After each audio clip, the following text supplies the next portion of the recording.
Tell me why our side was victorious in the conflict. When faced with those wild monkeys, we crumbled. Curiosity tingling through her antenna, the young journalist leaned closer.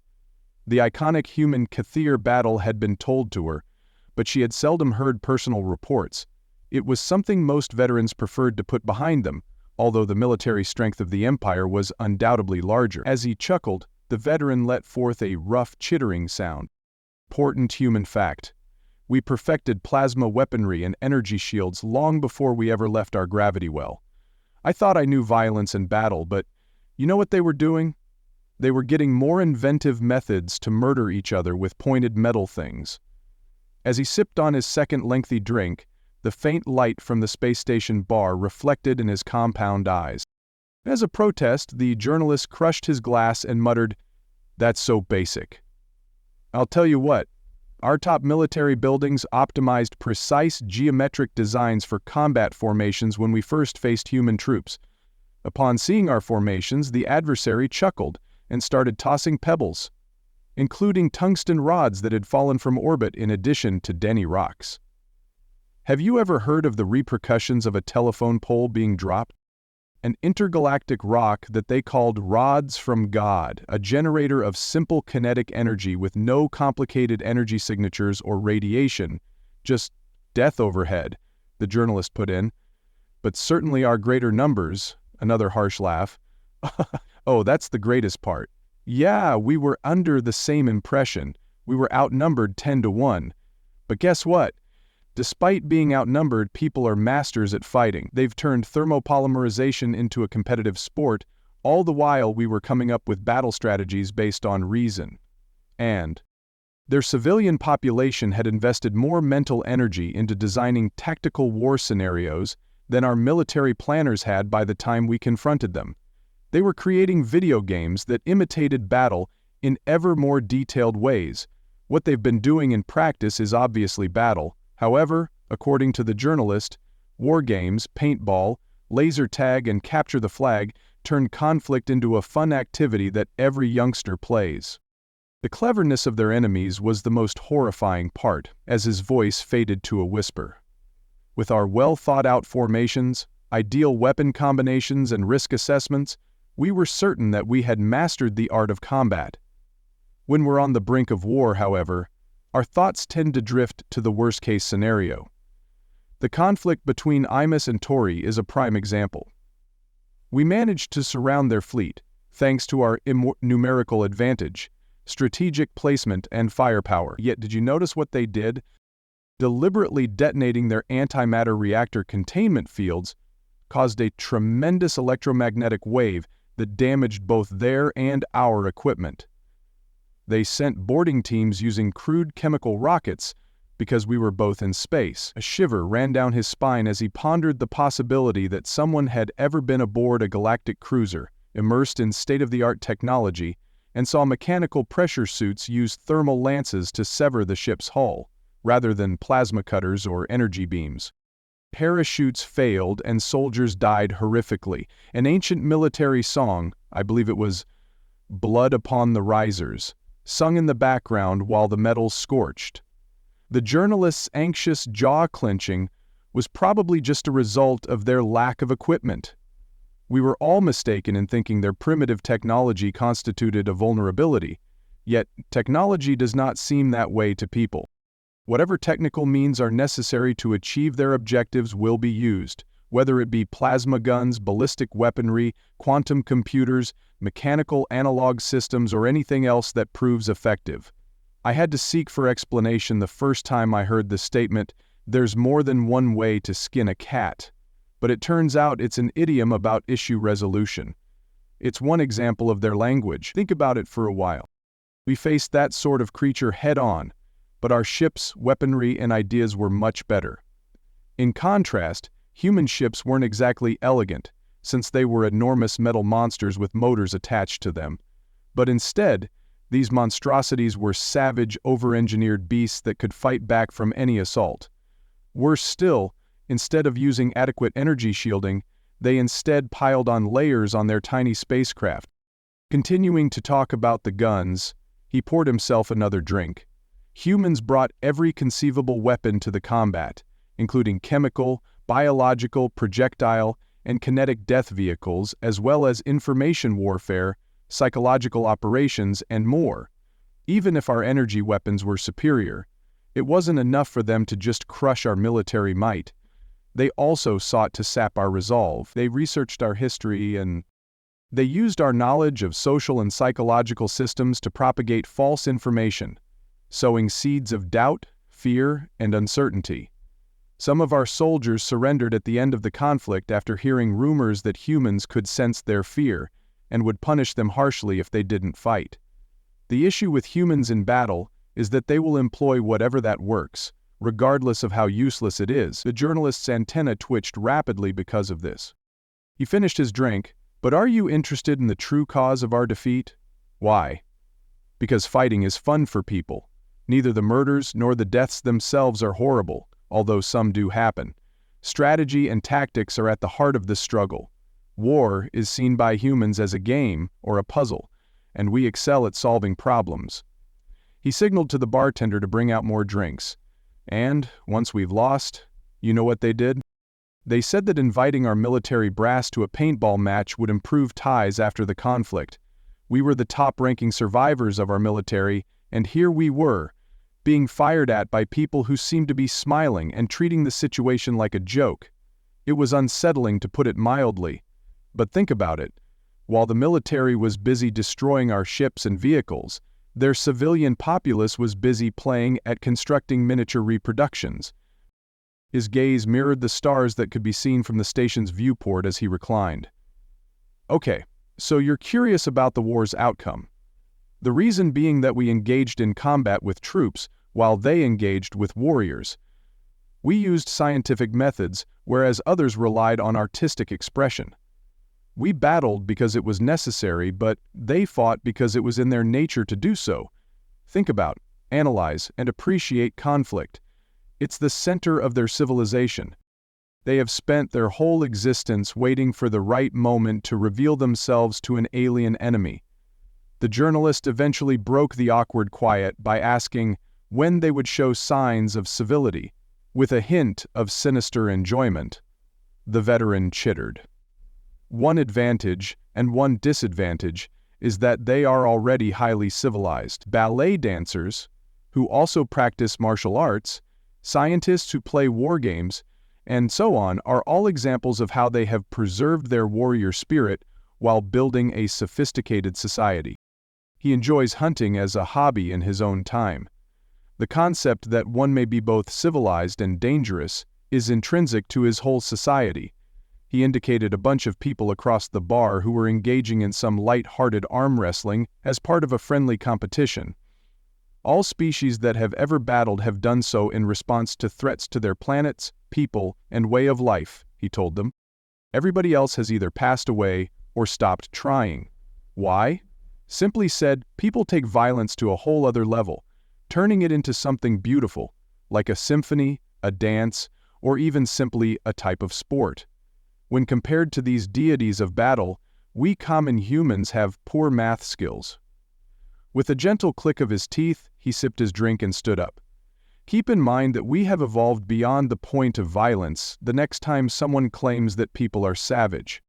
Reflecting on this conversation, bear in mind that their adherence to outdated technology stems from the fact that they found a use for it that our modern civilization has never considered. Their ancient military practices have been honed over centuries of relentless conflict, and their quaint enthusiasm for rivalry is what drives them to constantly up their game. He paused for a moment before continuing. Oh, and if you ever find yourself in a fight with a human, surrender immediately. If you don't, they will take whatever you're fighting with, figure out how it works, improve upon it, and then use it against you. Oh, and they will probably be humming a cheerful tune while they do it. With that, he chittered one last time and left, leaving the young journalist to ponder the implications of a species that had transcended the art of warfare and why that made them the most terrifying warriors in the known galaxy.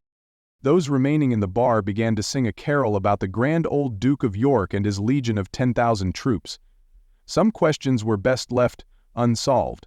Thus the journalist chose not to know the remaining lyrics. As she prepared to go, a member of the vocal group approached the bar next to her. He seemed to be dressed in a military uniform, but she found it very colorful. Some of the lyrics were ingrained in her mind. Your acquaintance who was there was correct about certain things, but he omitted the most important details, he added in a casual manner, while seemingly ordering a whiskey. An observation she made about humans showing fangs when amused, a behavior that most civilized creatures would interpret as a warning of impending aggression, was moderately worrisome. Driven by her professional interest, she leaned back on a bar stool and murmured, "Oh yes, see your veteran buddy there," before her voice trailed off. The title should be, "How to Terminate One Pretty Fast If Someone Else Begins One," he thought to himself. But honestly, he laughed. "Look out there," he said, gesturing toward the stars visible through the glass. While other creatures perceive resources, territory, and strategic locations, humans see just what they need. When the journalist inquired, "Did you participate in the war?" I said, "No, I was only a child," and she leant subconsciously away from his easy confidence. Nonetheless, we were all compelled to acquire knowledge about it. Speculate on every possible science fiction story: space combat, heroic final stand, desperate bet, and ingenious strategy. A serious expression crossed the human face, but the worst part is that we're dangerous only because we're not willing to fight. Our greatest heroes are those who figure out how to stay out of harm's path. Despite how much we plan for battle, we honor heroes who discover ways to avoid war, whether they are diplomats who prevent or commanders who win without fighting. Oh, peace-loving leaders. He drank all the way to the bottom of his glass, and that is the quality that makes us masters of war, the ability to know when to use it and when to let it rest. We are turning combat into an art form, as your veteran pointed out. However, he failed to mention the most important point, that, just like any great artist, when we choose not to create anything at all, this is why we're here, sipping cocktails at the bar instead of launching missiles into space, because no matter how successful we are in battle, we still have to. The journalist was completely unfazed by his second smile. In the end, the only thing people want more than a satisfying argument is an excuse to avoid getting into one. His companions were attempting to perform a song about 99 bottles of beer on a wall, so he returned to them. Looking up at the sky and back at her notes, the journalist realized that humans weren't considered gods of war because of their superior fighting prowess, but rather because they were the most. Like some other animals, the journalist should probably listen to these human singers from a distance, preferably while shielded by layers of armor, as they started singing again, this time about a buffalo soldier in the American heartland. While taking in the human officer's statements, she couldn't help but notice the unusual background sounds in the pub. Silence broke the pub, however. The music had abruptly stopped playing. Inquisitive, she spun around to see the incident. The sight of the human group, their faces immobilized on the television screen, horrified her. Refugio's ship carrying children from the war-torn Rial sector was assaulted by pirates in the Carina Nebula, according to breaking reports. All the smiles, relaxed positions, and pleasant conversation had disappeared, sending a primitive shiver down the journalist's spine. A lady in civilian attire who had an apparent military air walked up to her table and took a seat, interrupting her train of thinking that the veteran had warned her of something. "Do you want to understand our true role as gods of war?" the lady said, her voice low but commanding. "Those pirates, what do you mean? They just committed the worst error of their lives.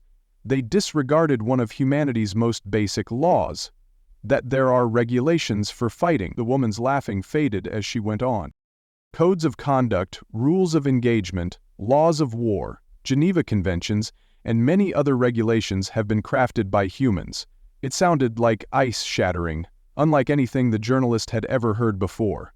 The writer observed as the bartenders began to communicate more efficiently, seemingly at odds with their prior rye, by making calls, sending texts, and coordinating. Humans are seen as a threat by most animals, due to our exceptional fighting abilities.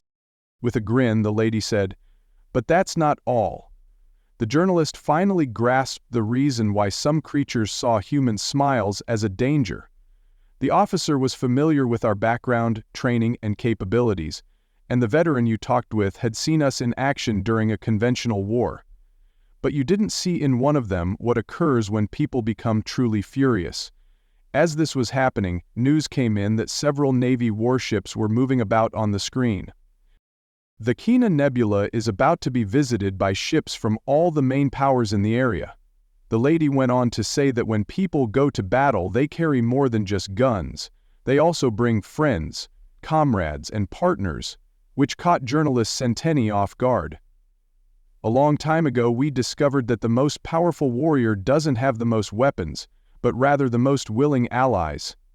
At this exact moment, all of the countries who have signed the Terran Accords they are not organizing due to dire circumstances, but rather because they are sure that help will be remembered by mankind when they need it. But from a human perspective, it signifies that the rules are different. There are limits, constraints, and ethics to a conventional conflict. But you'll know why when more ships come up on the screen, and someone starts targeting children, as indicated by the woman's darkening countenance. We are revered as the deities of battle. At their table earlier, the officer has returned, and the task force is now in its last stages of formation. Someone has clearly been keeping tabs on these pirates for a while, since we've heard stories of such gangs emerging in 3 other areas. We will never forget the meaning of the two people's glances, since the lady said, "We never forget." The journalist's innate professionalism stepped in at that point. This same group of pirates assaulted another ship 3 years earlier, when the officer first made his statement. We knew it was them, but we couldn't verify it, so we continued to monitor it. They eagerly anticipated combat reports, and marveled at the seamless coordination of 12 distinct species ships as they isolated pirate boats, shut off escape routes, and performed apparently impossible maneuvers. After making acquaintances and gathering information, the journalist finally asked the lady a question, and her unnervingly serene grin inspired him to take action. The officer was quite happy to tell the story of how, after the war, they successfully taught his heterogeneous fleet to operate together. He didn't pretend to know everything, but he did share that they had discovered that having trustworthy partners who were skilled fighters was more effective than having a battleship. In what seemed like an instant, the writer was able to see the operation's merciless effectiveness in action. The pirates are being given a chance to surrender after they were securely surrounded by the refugee ship. The lady claims this is a fundamental strategy in human conflict. Making sure the opponent never wants to fight again is more important than destroying them, even while the pirates are within their rights to refuse. The officer stated that expressing pity is often the most effective way to do this. Most of the pirate ships surrendered, and a few even attempted to, as I saw from my vantage point as a journalist. The journalist now saw why the woman's attitude had seemed militaristic when she stood up. In spite of her civilian attire, her demeanor exuded an air of, "We're the gods of war." This was not due to her superior strength, technology, or brutality, but rather to her wisdom in knowing that true power lies not in determining which battles are worth fighting and how to win them in a manner that does not lead to more conflicts. As the lady adjusted her jacket, the journalist's mouth fell open in shock. The admiral came to the conclusion that gods may exhibit both compassion and wrath, and that people are skilled at igniting and putting an end to conflicts, using violence, mercy, or a mix of the two tactics. A nod of assent was given by the officer. The pirates, on the other hand, thought they could get away with it, as they were ignorant of human nature. They thought that just because we entertain ourselves with music, wine, and games doesn't mean we take war seriously. After taking a break, the journalist returned to her screen to see the joint fleet transporting the seized pirate ships to the closest starbase. At the same time, 3 distinct kinds of medical ships were catering to the needs of the refugee ship. Once again, it wasn't numerical or technological superiority that proved humanity's godlike position, but rather something much more potent: the power to bring people together in a shared purpose. After a brief break, the bargoers returned to singing, this time a ballad based on Amazing Grace and How Sweet the Sound. Even though the journalist had heard people sing this song many times that night, she now grasped the meaning behind it. A reminder of mercy is necessary for even the gods at times.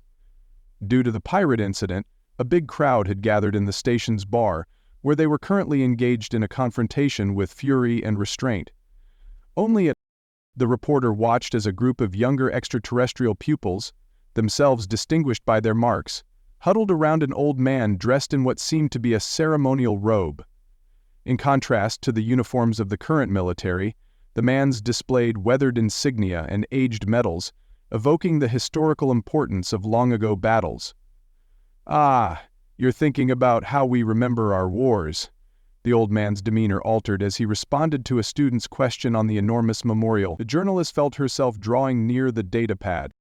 This aspect of human combat hadn't really occurred to her before, but the veteran began to describe the methods the marshals used on Earth to keep their history safe. Thousands upon thousands of names are inscribed on a smooth mirror-like black stone wall. The names are touched, rubbed on paper, and visitors leave notes, flowers, and medals behind. With a tale behind each name, a young sentinel couldn't help but wonder why they had done this. The elderly person responded by saying that they remember each and every one, not only our triumphs. The reticent admiral came back and sat down nearby. Most species build monuments to their victories. Monuments to great generals, memorials to decisive battles. We do that too, the elderly veteran continued. But we also build monuments to our failures, monuments to our losses, the cost of war itself. Another student asked why they remembered defeat, and the veteran answered, "Because that's how we learn from our mistakes and move on." The old veteran nodded and pulled something out of his pocket, a small metal object on a chain that belonged to his grandpa. "My grandpa was one of the millions who fought in World War II when I was a kid. The saying goes something like, 'Those who cannot remember the past are condemned to repeat it.' But remembering isn't just about facts and figures. It's also about stories, emotions, and connections. Ever since I was a little kid, I've always loved the idea of a story about protecting the future."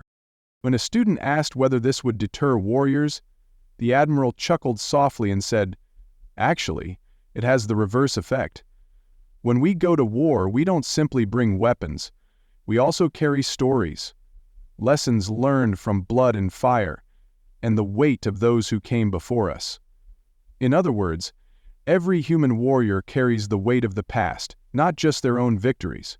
He was proud of the friends he lost, the horrors he witnessed, and the cost of war. According to the admiral, most species see war as a tool or a necessity, but humans see it as a story that is still being written. Every conflict, battle, and war is a chapter in a book that started when the first human picked up a rock to defend their tribe.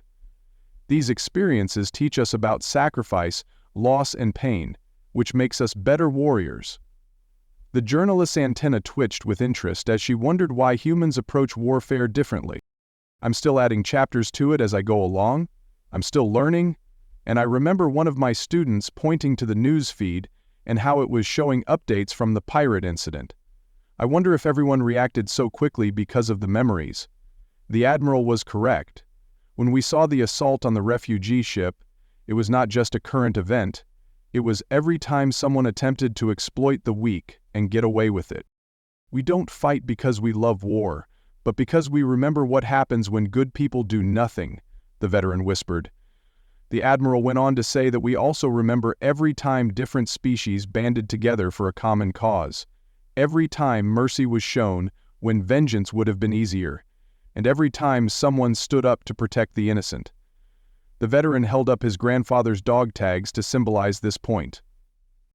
The veteran finished, "Humans are gods of war, not just because of how you fight, but because of how you remember. We carry the weight of every conflict, every loss, every victory, every sacrifice." The journalist glanced at her notes before turning to the assembled group. The admiral stood up, straightening her civilian uniform, clearly remembering why they trained so hard, why they prepare so thoroughly, why they build alliances, and why they share knowledge. In addition to our superior forces and better coordination, every single respondent recalled an earlier attempt to prey on the innocent and the mercy shown to the survivors. A student inquired as to the significance of this, and the veteran explained that it is crucial to remember this because, if we forget, we run the risk of becoming the very thing we are fighting against in the newsfeed. Victory turned to vengeance, and justice to cruelty.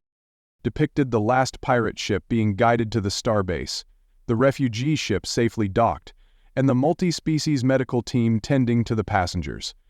The veteran realized that being gods of war isn't about being the best fighters, but about being the best at remembering why we fight, when to fight, and most importantly, when not to. The Admiral added that when we fight, we bring with us every lesson, story, and sacrifice that has come before, and it makes us better warriors, not because it makes us. The pupils took it all in while the journalist checked her notes, seeing that she had enough story ideas for a whole series. Behind them, the bartenders began to sing again, but this time it was a slow, melancholy song about poppies blooming in fields where long-gone soldiers had fallen. We are stronger, faster, and more skilled because we understand the true cost of warfare, the veteran concluded. Long ago, the journalist came to the realization that humans were not only gods of war because of the way they fought, but also because they never forgot why they fought or the cost they paid.